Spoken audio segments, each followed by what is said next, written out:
Bien, acá tenemos el circuito para controlar el contactor mediante Arduino. Tenemos una entrada digital por el pin 3 que está conformada por un pulsador normalmente abierto. Tenemos una resistencia de 1K. Este sistema lo que hace es, cuando el pulsador está en reposo, el pin digital 3 lo reconoce como un cero lógico 0 voltios. En cambio, cuando presionemos el pulsador, lo que va a hacer es lo va a reconocer como un 1 lógico y equivalente a 5 voltios. Bien, en el pin 4 tenemos lo que es la salida, que está conformada por un LED en serie con una resistencia de 220 ohmios, que nos sirve para visualizar el funcionamiento o el estado alto del sistema.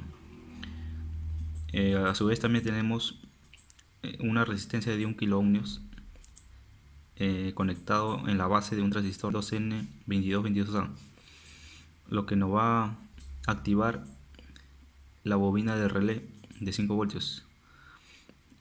También a su vez tenemos el diodo 1N4404 para proteger al transistor, ya que al conectarle una o inyectarle una corriente a la bobina se introduce una corriente inversa que puede dañar al transistor.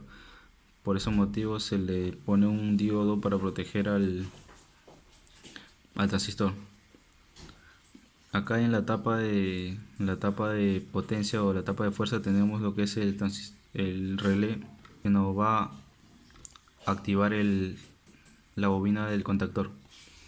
Tenemos conectado una línea, lo que es la fase, a un extremo de la bobina, que es el A2, y el neutro conectado al pin común del relé.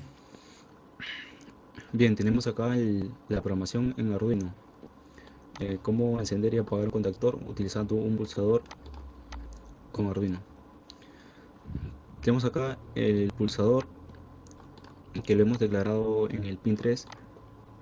El Arduino, tenemos el contactor declarado en el pin 4 de Arduino, y tenemos nuestras variables donde se van a almacenar nuestros estados, ya sea del pulsador y de la salida del contactor. También tenemos una variable entera, le hemos denominado estado anterior, para asegurarnos que no cambie la salida cuando se mantenga presionado el pulsador. Todas estas variables lo hemos inicializado en 0. En el voice setup ya tenemos lo que es la configuración de las entradas y salidas, el pulsador como input, el contactor como output salida. Ahora acá en la etapa de while loop tenemos acá la parte, ¿no?, que se va a ejecutar en el Arduino.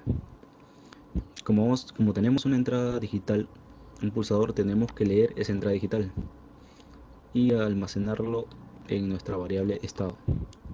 Digital read, pulsador, y lo vamos a almacenar en estado. Ahora, como nosotros queremos que mediante un pulsador haga el encendido y el apagado, tenemos que hacerle un arreglo. Ese arreglo está constituido por este de acá.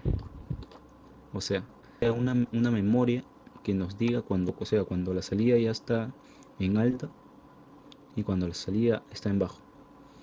O sea, si nuestro estado está en high, o sea, cuando presionemos el pulsador, nuestra salida va a ser igual a 1 menos salida.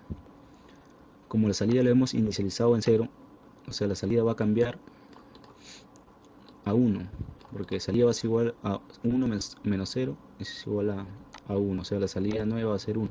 Entonces se nos va a ir a este lado acá. Si la salida es igual a 1, se nos va a encender el contactor. Cuando presionemos nuevamente, nuestra salida, como ya está en 1, la salida nueva, ¿cuál va a ser? Va a ser 0, o sea, se nos va a apagar. Si no, el contactor va a estar en low, se nos apaga el contactor.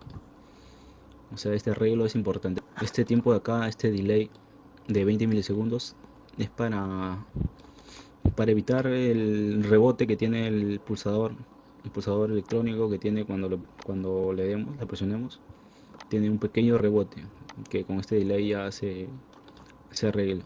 Podemos probar de 20 a 40 milisegundos para evitar el rebote, ¿no? Bueno, básicamente esta es la programación del circuito. Y ahora pasamos a la etapa de implementación y la etapa de prueba del circuito. Bien, acá tenemos el circuito, tenemos lo que es el Arduino 1, tenemos el LED para visualizar el encendido del contactor, un pulsador para controlar el contactor, tenemos lo que es el transistor 2N2222A, un relé de 5 voltios para controlar la bobina del contactor, el diodo 1N4404 para proteger al transistor, y tenemos en la etapa de potencia del contactor, que nos va a servir para controlar un motor o una carga que emplee mayor voltaje. Vamos a poner a prueba el circuito.